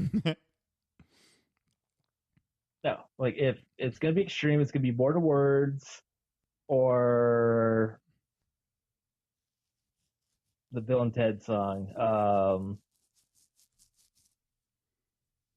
not come out and play, but something to that effect. That's freaking rad. Have you seen Jack Black and Jimmy So how Fallon? extreme is extreme? I can think of two. I can think of a song and a half of theirs. Have you seen Jack Black and Jimmy Fallon do the shot by shot remake of More Than Words? Oh yeah, it's lovely. It's so good. Oh my goodness. Best of Both Worlds didn't really have any new stuff on it. And then you had Different Kind of Truth with 2012, and that was basically the last studio album that was not a live album. Yeah, Different Kind of Truth was the one I was alluding to earlier because I can't use words properly. That sounded like the year 1985 never happened, and DLR's back with the band, and it's pretty decent. I might have to give that a shot. Actually, Rolling Stone gave it 3.5 stars, which is generous.